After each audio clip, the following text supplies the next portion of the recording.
We'll have a very nice presentation given this morning by Professor Guido Palazzo. So in few words, Guido Palazzo is a real UNICA European compatible man because he's Italian, but he speaks German. And he speaks also Italian, of course, and French and English. No problem with that. But he grew up in Germany. He studied in Bamberg, at the University of Bamberg.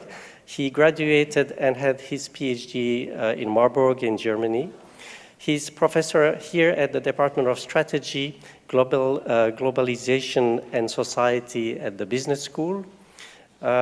He's expert in a lot of very interesting things. His research is going on with responsible management, with corporate responsibility, with corruption, with organized crime, with sustainable supply chain, etc.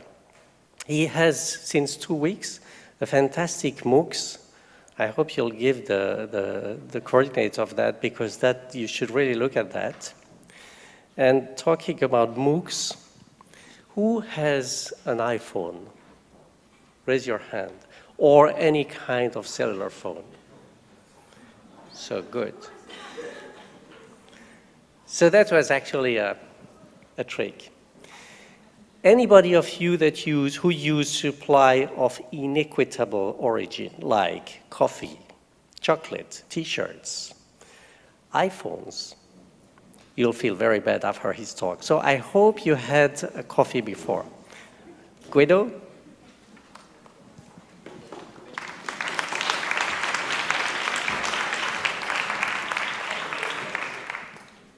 Good morning.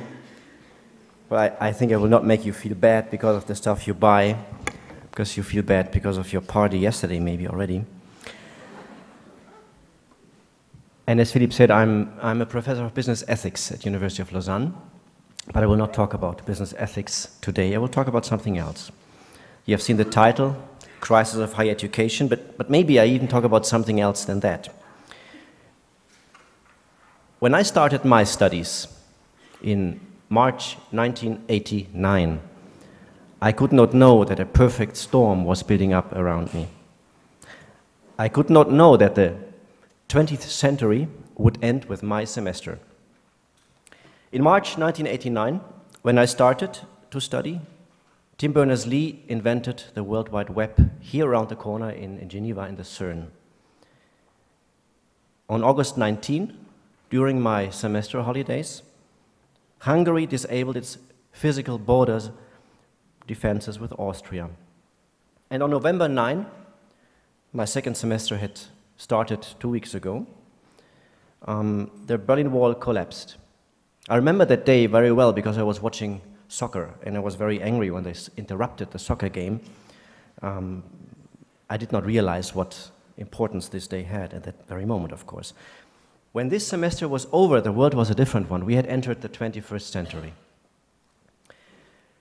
A perfect storm is an expression that describes a very rare combination of events that disrupt completely a situation. Human history is a history of change. We always change, we never stand still. But only in very rare historic moments, this change takes up speed and becomes very profound. And I would even claim that 1989 is the beginning of a change process that is so fast that humanity has never seen such a speed of change before.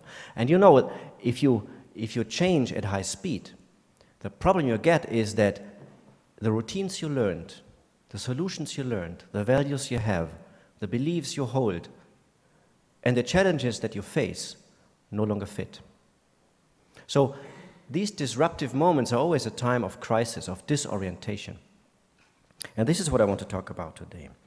Humanity has gone 3 times, as far as we know, through such a perfect storm. 3 times humanity has changed in such a profound way that everything that counted before didn't count after. Everything was revolutionized, from belief systems to institutions, even our brains change in these moments. And it seems that such a perfect storm, such a how can we say, such a big transformation only happens in a particular constellation, when two things come together.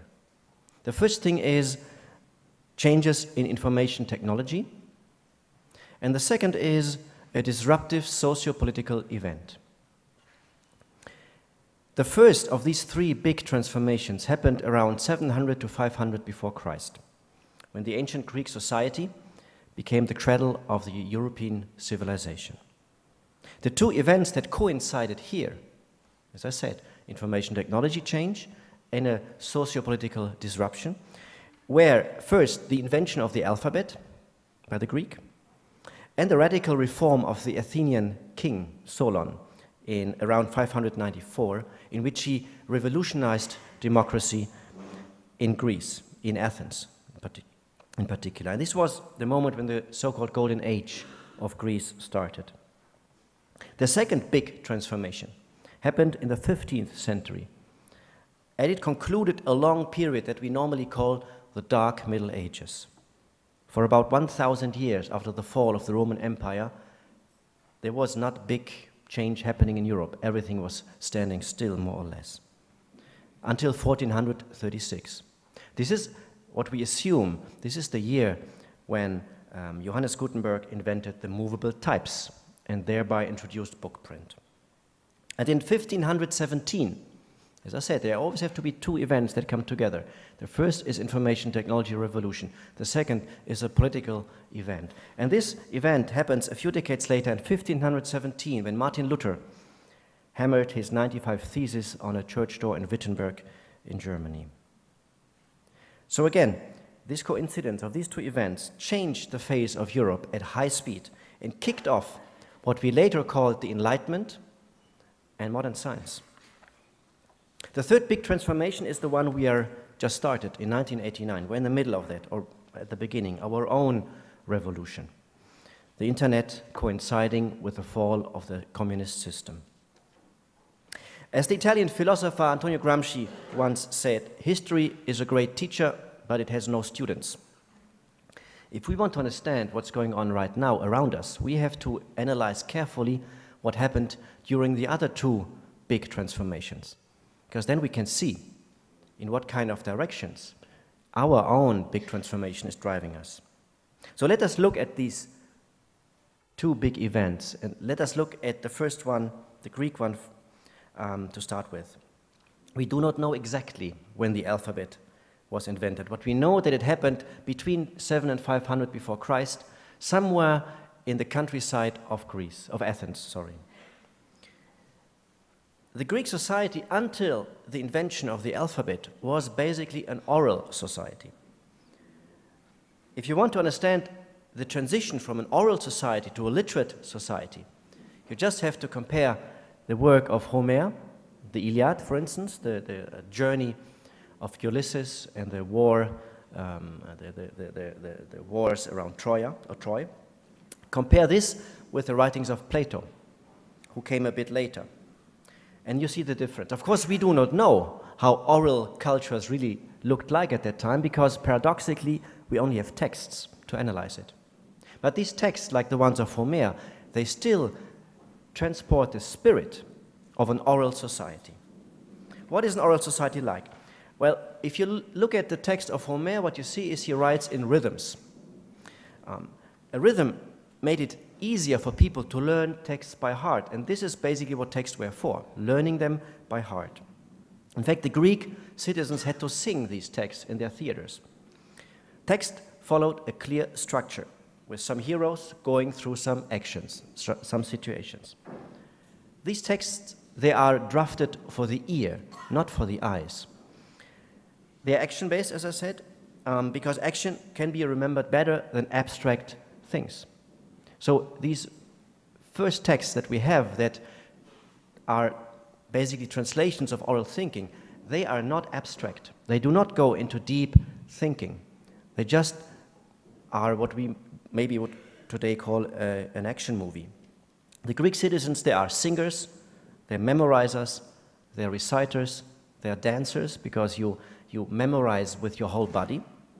And when they sing, they reproduce the memory of their community, not just to memorize things, but through these songs, they transport their values, their beliefs, their knowledge, their rules of the game. So these songs, these texts, as we would call them today, they are building blocks of shared identity. They are performative. They create meaning. They make people do things. Through their songs, the Greek, for instance, learned how to fight a war, how to organize a funeral, how to build a ship. So very practical daily knowledge was transmitted through that. So the language of Homer is a storage language. It is there to store things. Today we put that in the cloud. They had to put that in their mind. We must imagine the Greek citizen of the pre-literate time as someone whose brain is mostly used to memorize, to learn things by heart. If we would compare the capacity of an ancient Greek citizen with our capacity to learn things by heart, these people would by far exceed our ability to memorize. We have lost that. So whenever there is a transition, we lose something, we win something. What we lost is memory, at least the memory of learning things by heart at that moment. When society moves from oral culture to literate culture, people start to write down their songs. Slowly, these songs transform their content. Marshall McLuhan once said, the medium is the message. So it's not just a different technique, it is a different content that develops through the new media. It's a different form of thinking that develops. It might be a bit painful for you to follow me because I use no PowerPoints. We are used to listen to lectures via PowerPoints, in which the world is organized in a linear order of events with bullet points. Not having that makes it much more difficult for us to follow. My professors, when I was a student, were just talking. And I had to decide what is important, what do I write down, how do I structure what I hear.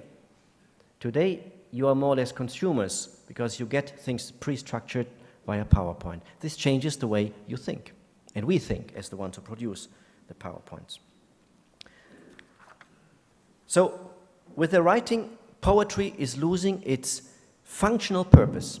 It's no longer necessary to organize the rules of the game via songs that people were obliged to sing in the theater. All the citizens had to become singers in the theater. That's why the theater is so important in the ancient Greek society. This is lost. And poetry becomes pure entertainment from that point on. We have a divide between deep thinking and entertainment.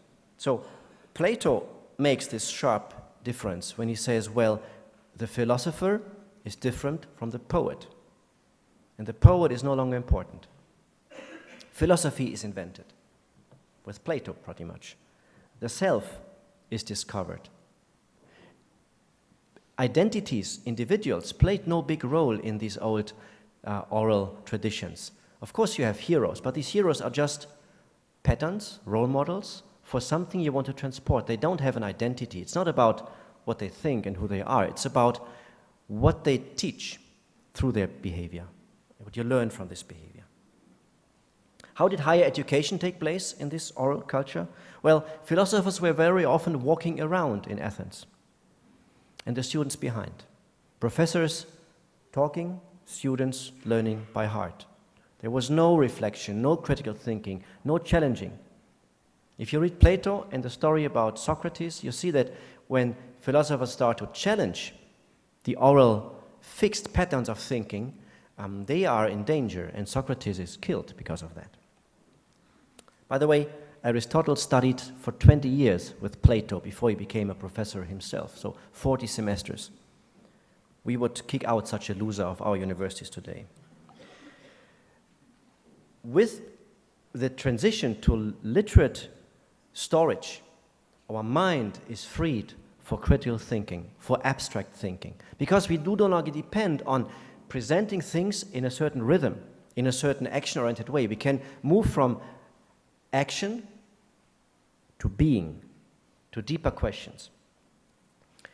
We move from storytelling to philosophy, to reason.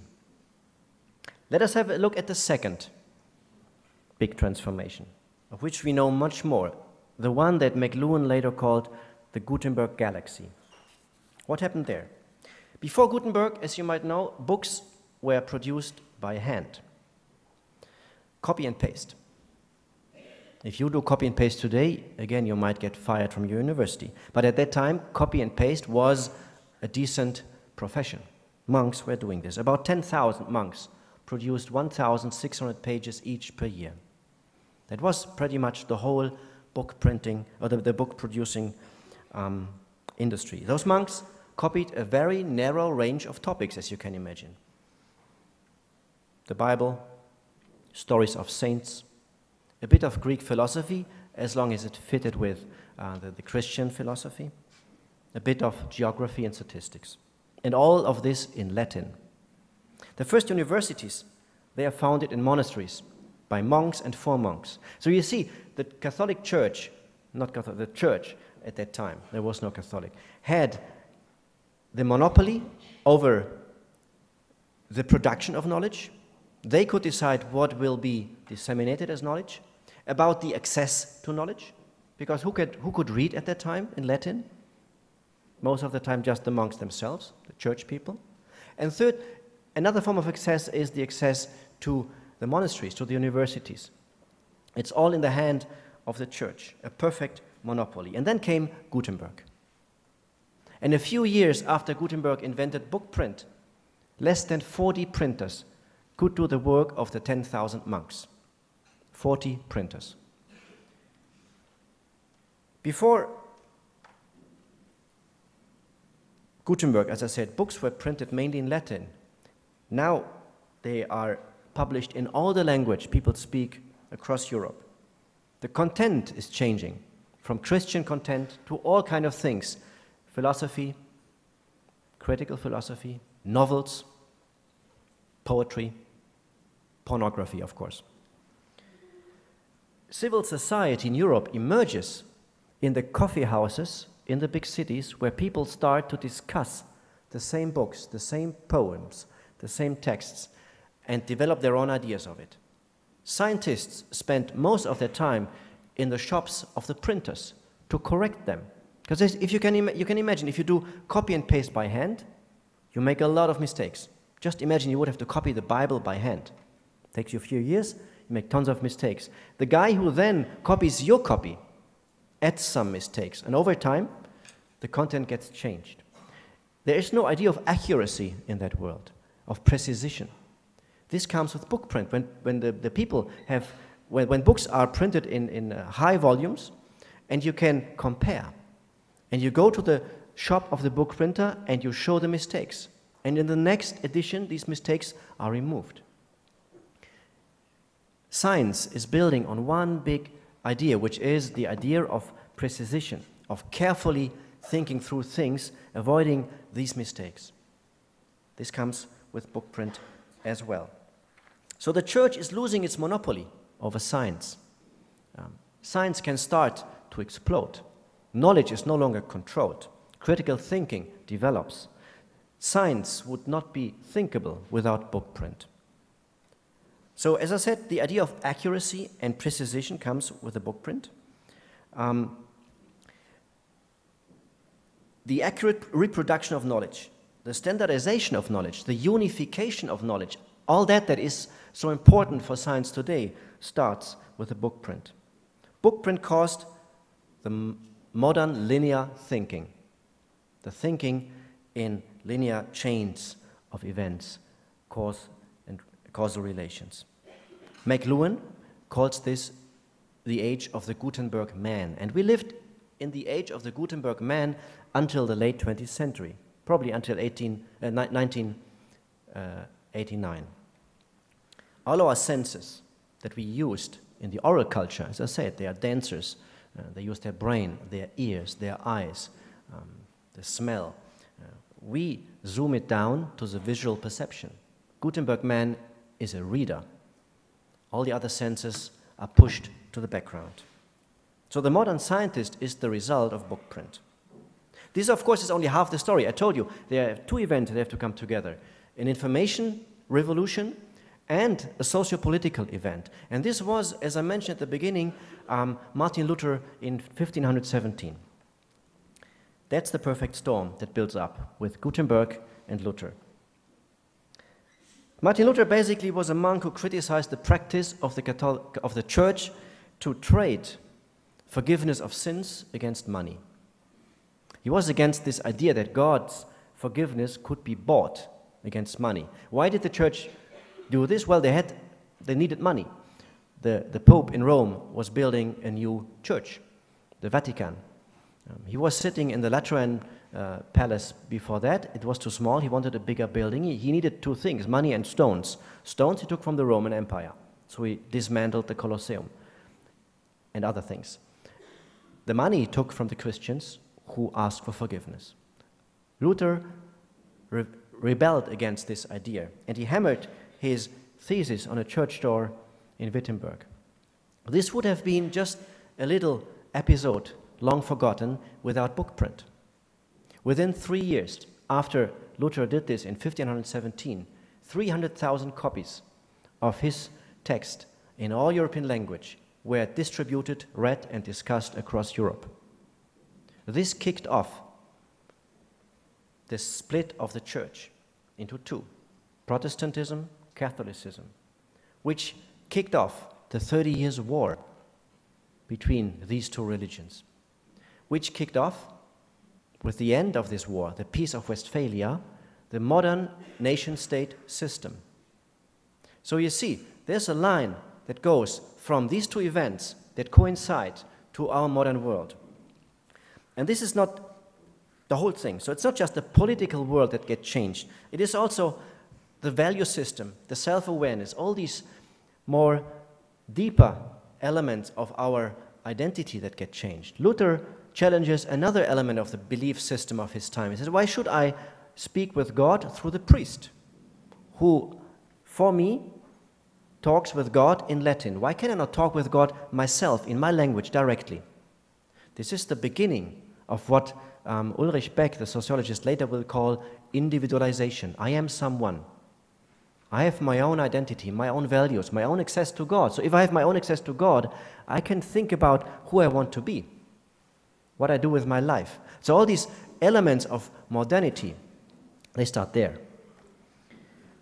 Luther and with him Calvin later also changed our value system. There are two things that are crucial for our modern world: work and money.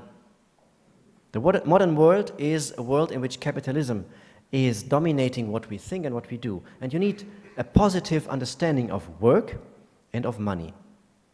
Before Luther, there was no positive understanding of work and money.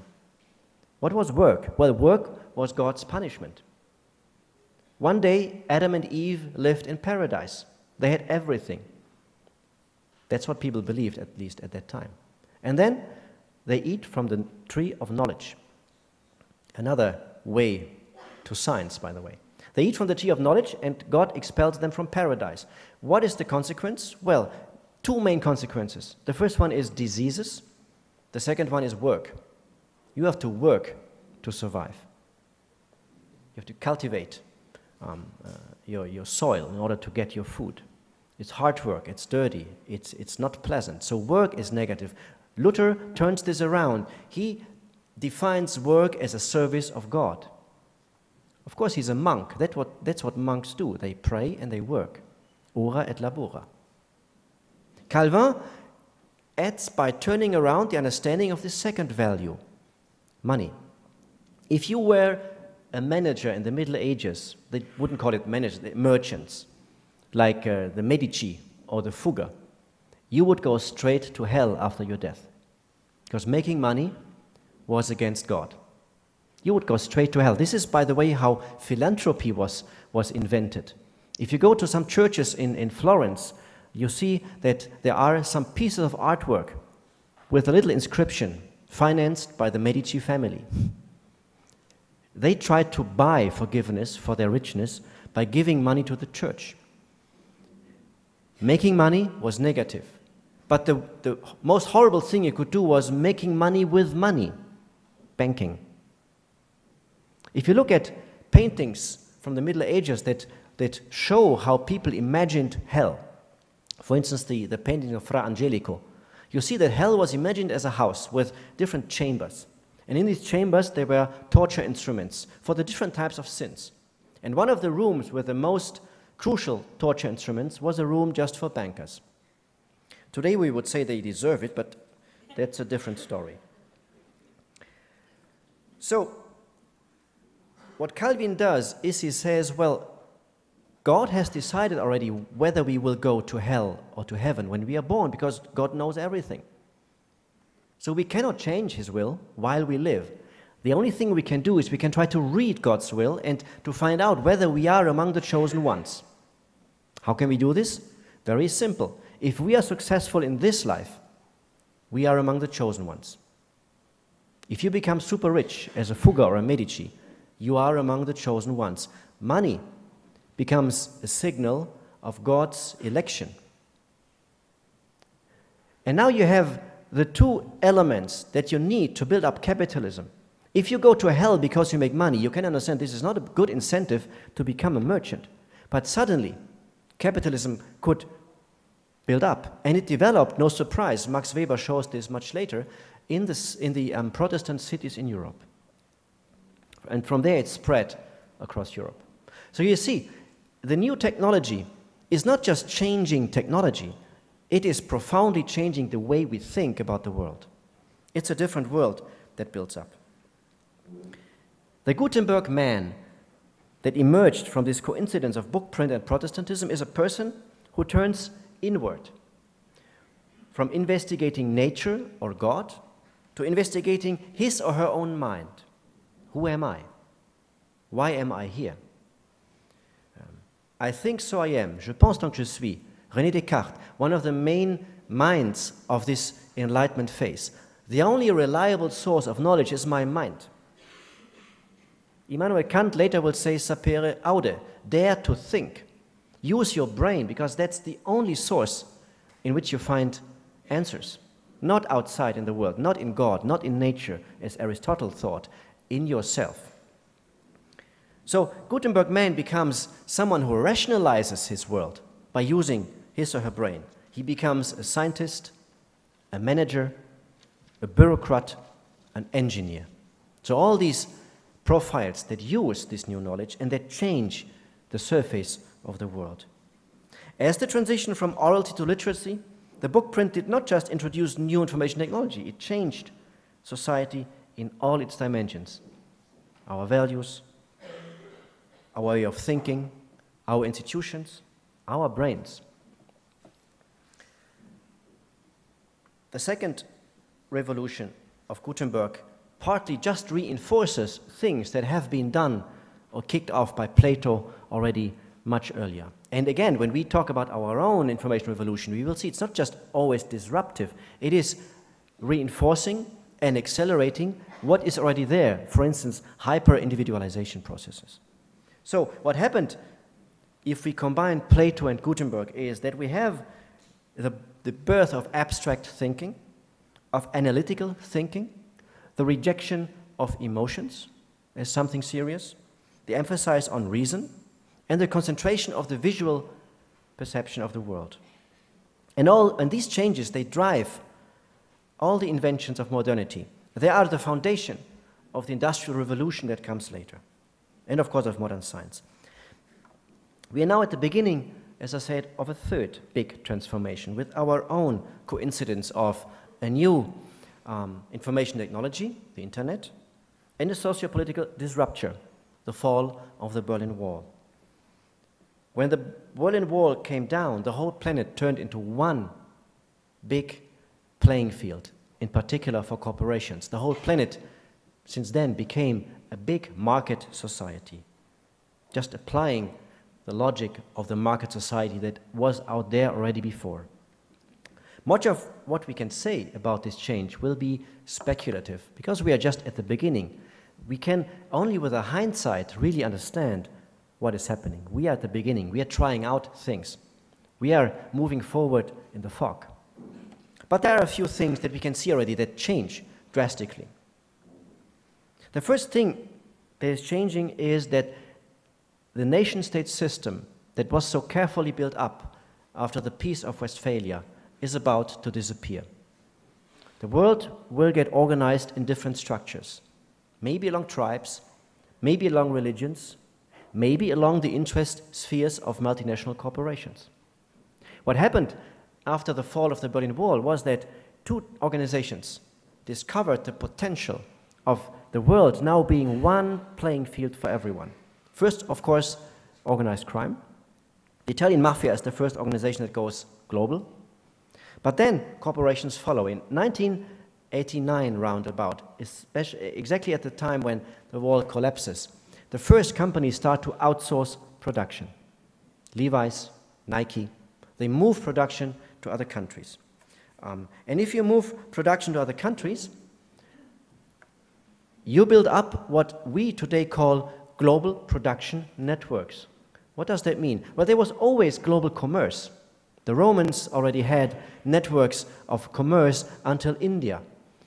From India to China, so the Romans, they were using Chinese products at home more than 2,000 years ago. When the Roman Empire collapsed around 600-700 after Christ, there were cities in India that more or less went bankrupt as well because they depended on Rome. You see, there are global connections, but it's not comparable to the world in which we live today. Even in the 18th century, when the East India Company, the first global company that existed, wanted to buy products in India, they had to send a ship from London to Java, for instance, to buy stuff, and it took them 1 year. And then another year to bring the stuff back to London. How can you organize your markets if you have to wait 2 years for the products? By the way, 30% of the ships never come back. They drown. So this is a highly risky business. Multinational business today is something completely different. If you look at your mobile phone, you listen to music on it. You might listen to, let's say, a French interpretation of US hip-hop, a hybrid that is already a result of globalization. You listen to it on a device that has been assembled in China. It includes a metal called coltan that comes from the Congo. The microchip is from South Korea. The software from India. The brand image from the US. And this technology that makes you listen to music on an iPhone has been developed by German scientists. This is what we can call the globalization of production, in a sense that the whole process suddenly follows a global logic. We think in planetary scales since 1989. And of course, this changes the power balance between corporations and governments. Corporations can leave a country and go away if wages are too high, if environmental conditions are too demanding, if tax is too high. So companies have more power than governments in some parts of the world. There's a second thing that globalizes, and this is risks. Of course, this does not start in 1989. 1989 is just a metaphor, of course. All these processes, they build up slowly over time, and then something happens that accelerates them. But they fall on fertile ground already. So we talk about the risk society since a few decades already. Maybe it started in the 1960s, when the Guttenberg Man's belief in reason and progress was challenged for the first time by the biologist Rachel Carson. Rachel Carson, she writes a book, The Silent Spring, in the 1960s. The Silent Spring is the first scientific analysis of the side effects of the use of science in agriculture. People use DDT in agriculture to get rid of all the things that threaten the crop. But DDT does not only kill the useless stuff, they also kill the birds. That's why the spring becomes silent. And we feed this crop to the cows, and then we eat the cows, and DDT comes back to our bodies. Side effects is a term that we use since then. Side effect was something that was not discussed before. Basically, at least until World War II, until Auschwitz, people believed in progress. We move forward towards more reason. We will create the paradise on earth with our scientific, with our use of science in technology and markets. We will disrupt poverty. We will end the idea of death even and diseases. This got challenged by Auschwitz because Auschwitz was an application of reason, a perfect application of the scientific knowledge of its time. The postmodern philosophy is a reaction to that, the deep doubt of reason that started there in Auschwitz. It takes speed in the 60s with this research of Rachel Carson. It continues with an event of 1969 when we visit the moon for the first time. We put a man on the moon and we make a picture of the planet Earth from moon. And what we see is a fragile little blue thing out in nothing, in the dark. It is the beginning of this awareness, the first time that humanity sees a picture of the planet. And this becomes an icon of this thinking that we are one planet. We share our problems. Still, we are in the 60s. We are in this old Gutenberg world. 1989 speeds up this process of this global logic of thinking. In the 1970s, a scientist, his name is Lovelock, James Lovelock, he shapes this idea of Mother Earth, drawing from old mythologies. Mother Earth as a metaphor for this fragile planet that we are about to destroy. This is what we learned quite early with the risk scenarios of Herman Kahn, with the report to the Club of Rome in 1978, and all these early attempts to show us that growth and the application of science to fuel growth has limits. Hans Jonas, a philosopher, writes a book about the limits of our responsibility in 1978, where he says, well, if you look at our technology, nuclear power at his time in particular, we have turned into giants. We are the first generation of humanity that can destroy the planet. So we have superpowers. But our morality is still on the level of the Stone Ages because it is a face-to-face morality. We can destroy the living conditions of future generations. Our ethical systems are not made for this because future generations are outside our face-to-face perception. So we need an ethics for future generations. Since then, we talk about this, and we combine side effects, future generations, and since 1986, also the word risk. It is the sociologist Ulrich Beck who comes up with this idea of the so-called risk society. Risks, until then, were perceived as something natural. An earthquake is a risk, like the earthquake of Lisbon in 1755 that changed the face and the thinking in Europe, or Pompeii, the eruption of the volcano. This is a risk, a natural disaster.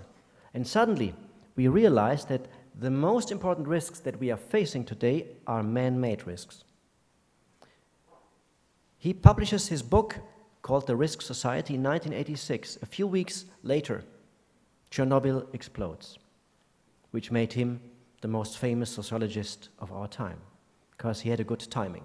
He describes in his book exactly what is happening there, that we can create technological systems that, if they run out of control, have apocalyptic consequences. So we need a better understanding of risks. And today, since 1989, when we start to intensify the use of the word globalization, we realize that most of these risks are global risks. You are too young, but when in the late 1970s, the Germans started to discuss the dying forests.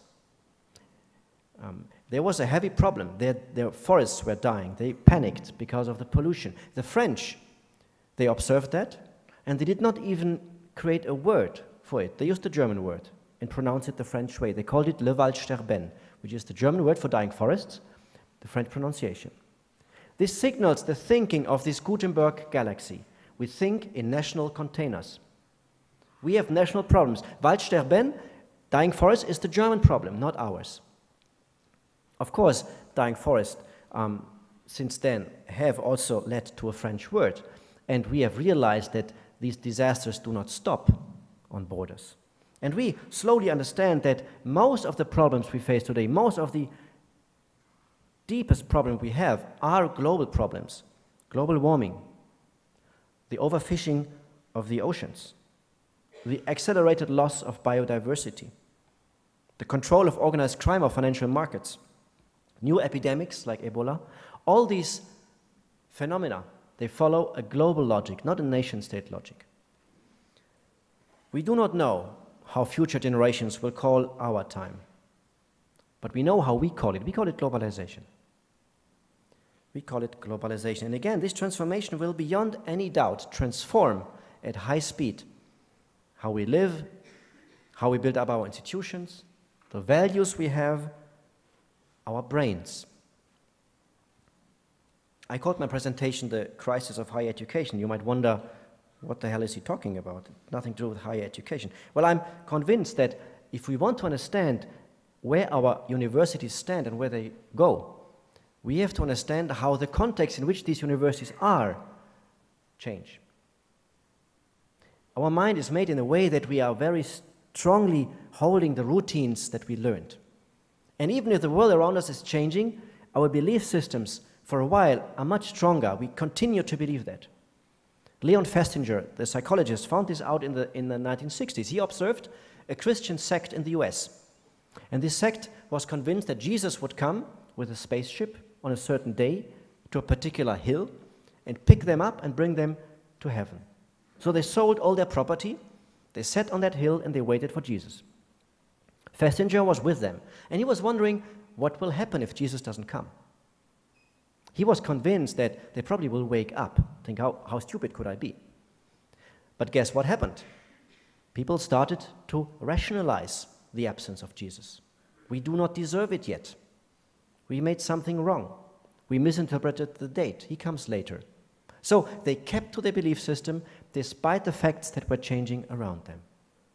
This is pretty much human. That's what we do. That's why routines exist. They are answers to the problems we had yesterday. We react to these problems. We see that these reactions to these problems are successful. We build up routines. But if the world is changing around us at high speed, and we react to that world with the same routines, we run into problems. The problems of yesterday, of today, and the answers of yesterday no longer fit. So let's look at our university system a bit more in detail. And this is probably all purely speculative, but just some ideas to share with you. The modern university is the result of the Gutenberg Revolution. It's a Gutenberg university. It is a university building around this view of science that developed since then. How does it change?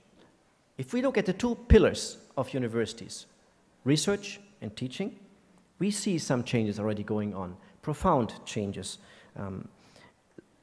Overall, my observation is that both teaching and research become ever more embedded in economic interest. They lose their critical edge, and they become willful supporters of the status quo. Let us look at research first. The production of and dissemination of science, of knowledge, has become a global system in which scholars from around the world together discuss and produce knowledge. This is an amazing progress. If you think about science in the 20th century, when I was a student, it was in national languages and it was nationally closed. So you were writing in French for your French colleagues, or in German for your German colleagues. There was not much interaction. And it was difficult to get access to articles from journals in other countries, of course. I remember that when I was a student, I once wanted to read an article from an American journal. I went to my library, they ordered it, a copy of it, and it took them 6 months. Now I go to my computer and I have it in 3 seconds. That's a difference. That's a different approach to finding knowledge. It comes with problems, of course, because in the old system, the bottleneck was access to knowledge. Where do I find this book or that article that I need for my own thinking? The problem of today is not access. It is information overflow. When I was writing my first thesis as a student, an assignment for a course, I took the topic, I went to my library, there were 3 books, I browsed through these 3 books and I wrote my text. Today, you read these books, then you find in these books references. that sound very interesting. You go to these references, you download the papers. In these papers, again, there are references to other papers. You drown in stuff. So while my problem was, how do I get something on the point I want to make? The problem today is, how do I get an overview in this ocean of 99% irrelevant bullshit? How do I find the diamonds, the gold nuggets that I need to tell my story? That's one of the changes. So, yes, we have more advantages. We have a global community now. The fact that you're sitting here is part of that. But all this comes with a price. It comes with a price of an intensification of the standardization of science. That we have seen with Guttenberg Man already, but that takes up speed now on a global level. If you are a scholar, a young scholar, you are put on a tenure track. You have to publish journal articles, 3 to 4 in 4 to 5 years, in the top journals of this world. And of course, all universities of this planet, if they want to be taken serious, do exactly the same. They put their people on a tenure track. If you want to get published as a young scholar, what you learn is you better stay in the mainstream thinking. You better answer a small question. You better use the methods applied by your colleagues. So you better don't leave your paradigm. Not leaving a paradigm in a moment in which our old world is collapsing and the new world is coming is quite useless in my view. You better produce clear results, because mixed results don't get published. Good knowledge production needs time. We don't give scholars that time. Scholars who have interest in long-term projects, in big questions, in transdisciplinary adventures, they get punished in this system. The standardized system pushes towards small contributions inside the paradigm, and universities want professors to do this because they themselves are exposed to a standardization game which is called rankings. And you need publications of your professors in journals to win places in these rankings. What results from this, in my view, is quite evident. Most of what is published is boring, attracts zero interest. I guess the average citation of a scientific paper is below 1. So nobody cites that stuff, which means nobody reads that stuff. It is just a waste of time and taxpayer money. Most of what is published is drafted in a very narrow container of a very specific discipline. As I said, interdisciplinary work is suicide for young scholars. And this is a shame given the big questions that we are facing today. China has used more cement in the last 3 years than the whole USA in the 20th century. There are more slaves on this planet than ever before. We have wiped out 50% of the animals within a few decades. Our water is disappearing. Depressions, obesity, diabetes, and other diseases, they are exploding around the world. And what we have learned in the 1960s by this biologist, Rachel Carson, already, is that we need to leave this system of drilling ever deeper into details, analytical thinking, Plato, Gutenberg, and to develop a more holistic view of things. Because we cannot answer big, wicked problem questions by drilling into details, but only by getting the big picture. But big pictures are not desired in this system of standardization. Great scholars, in my view, they have always worked across disciplines. They have a broad knowledge. They think holistically, and they combine insights from one domain with insights from another domain. If I look at my own field, management studies, if you look at the big persons in that game, they came with something that they found, let's say, in sociology, in philosophy, in psychology, and they brought it into management science. And suddenly, some new perspectives opened up. If you don't read broadly, if you remain in your small discipline, how can you find these big ideas? Great scholars have to be courageous, run risks, don't give a shit about the tenure track system, but just believe in their own skills. We have to give space, I guess, as universities, to a transdisciplinary form of research that deals with the big questions which challenge dominating paradigms. The philosopher Immanuel Kant, he received tenure at the University of Königsberg. From that moment on, when he received tenure, he stopped publishing for 10 years. There are 2 newspaper articles he published in 10 years. We would fire him today. However, what he did in these 10 years is he built up his opus magnum, the Critique of Pure Reason, which shaped philosophical thinking since then. He would have no chance to do that in our modern system. One of my favorite philosophers, Hans-Georg Gadamer, he published his main book when he was 60. How can you wait until you're 60 with your main book? Again, someone who would not survive our system. Finally, let me add some thoughts on education. And again, globalization comes with a lot of advantages. The fact that you're all sitting here is a result of globalization. The fact that we have diversity in our classrooms is a result of globalization, and it's exciting to have that. Globalization in information technologies allow us to do things we could not dream of before. As Philippe said, I started to teach an online course on Coursera, which is an online university platform, 2 weeks ago. I have 10,000 students. How long do I have to teach in Lausanne to reach 10,000 students? They come from over 110 countries. This is a fascinating innovation that comes out of this disruption of 1989, online teaching. And I participate in this experiment. It's the first one that we do as University of Lausanne. It's a pilot. And we do 2 other pilots to find out what it means and what we can do with it. I am convinced that online teaching is the killer application for universities. It will change the landscape of teaching profoundly.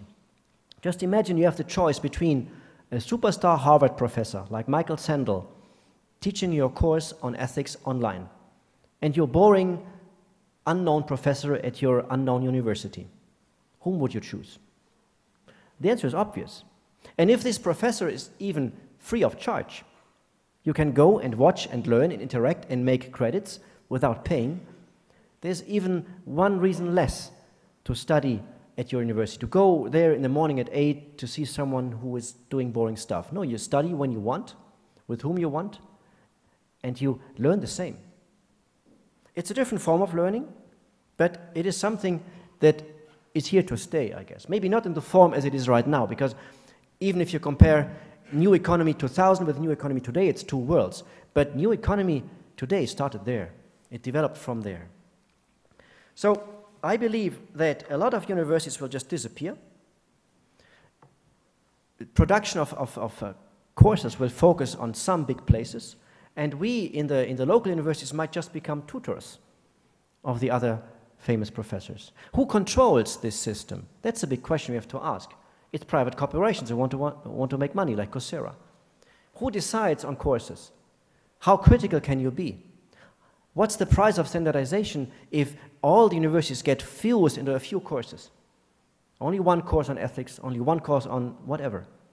This is a different world, and we have to be very careful not to lose the diversity of research because of this process of standardization. We standardize programs since Bologna, and again, this is a wonderful thing because you all can go somewhere else to study and go back seamless and continue. But again, there's a price to pay: standardization, loss of diversity. You have to teach the same stuff everywhere. Is this what we want in a time where we need creativity and innovation? I'm not sure. And how does our brain change? It might be very tiring for you to listen to me for such a long time. I do not know whether you still read books. I do. And I realized a while ago that I was struggling to read books. I learned that because of my routine on reading on the computer, on Facebook, on Twitter, on whatever, I'm no longer used to long text. I'm no longer used to finding the thread through a text myself. Our brain, and this has been shown by researchers recently, our brain slowly moves into a reading technique that is browsing through short text and looking for the key information. We lose patience with long texts. And this is maybe not that good. If our base of knowledge is just a stream of tweets that continue to flow. How do we find the narration, the big story that we want to tell? Maybe we will, I don't know, but at least now we see that Guttenberg Man, like me, is struggling with this new world. Where will we go from here? What will be the impact of this third big transformation? It will certainly, as the other two, bring positive things, negative things. We will lose something. We will win something else. I might have sounded a bit too pessimistic, but that's because I am coming from the Gutenberg Galaxy. You are the new generation. My generation will disappear. Your generation is the one that builds up this new world that comes with this big transformation. And if there's one big difference between Plato, Gutenberg, and us today, it is that we are reflecting upon these changes. We understand that something is going on. We understand that there is an accelerating dynamic of change. And since we understand and can reflect upon it, we can give this a direction. We can decide where we want to go with this new big transformation. And I guess this is your right as the young generation, but it will also be your duty to give this transformation a direction. Thank you.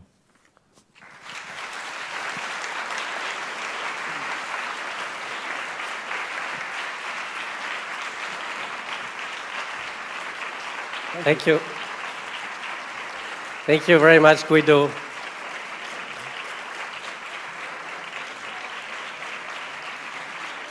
Thank you. He's a very shy person. Thank you very much, Guido, for this fantastic overview, historical perspective, and comprehensive thought of the future systems, globalization, politics as well. I'm not as pessimistic as you are. I'm from the science part. But I would underline two things just before taking some question. Darwin always said what you said in a more complete way. So you need time, so you need to be allowed to do nothing. Mm-hmm. Shower, whatever. Not working all the time. And you should not read too much because you lose imagination. Mm-hmm. And of course, I would address this issue of the object psychology. We look at things in a global way. So if I turn around a circle like this very fast, you see a circle. The computer sees each the points of the circle and integrate them. We don't see exactly the same, but we can look globally and go in, zoom out. And this is good news, actually. Mm-hmm. It has a risk. So are there any questions from the floor? Yes. We'll have a few minutes because we are running late because of hangovers, I think. All right. George Lapilampi from University of Helsinki. Thank you, Professor, for the inspiring speech. You mentioned already some things that are really interesting to me. The things that underline current situation is that we live in a time of very short cycles with a very high pace, and things change rapidly. But nevertheless, well, I read an interesting book by a Russian writer where he was saying that he was frustrated with philosophers thinking of what is the reason of life? Isn't that obvious that it's actually immortality? We want to become immortal. We have a church that would promise that we would become immortal. And then creativity and science are ways to become immortal, to leave your thought written on the paper, right? And then now we can see that there is a great revolution going on in biosciences. They promise us to prolong our life and to make us immortal. So I would like to ask you, what do you think? Because you mentioned that big things are more interested than in details. So what do you think about the big picture? How would that thing change the way we think and our ethics and the nature of human, the prolongment of life and making us immortal practically? Thank you. Thanks for the question. I don't think this is new. We have this kind of ideas since scientists think about science, that we can use science to become immortal. That's not new. Every generation believes in its knowledge of science being able to do that. I'm not sure whether we should wish that. There's a wonderful novel by Jonathan Swift in which he describes a world where everyone is immortal, and it's a really boring world. You are right, our creativity comes from the fear of death. Terror management is the title of a kind of research stream that describes that. And if the fear of death is gone, what will happen to our creativity? It might go as well. Thank you for the question. I think we will have to move on. Thank you very much again. I think you deserve applause again. And Romain.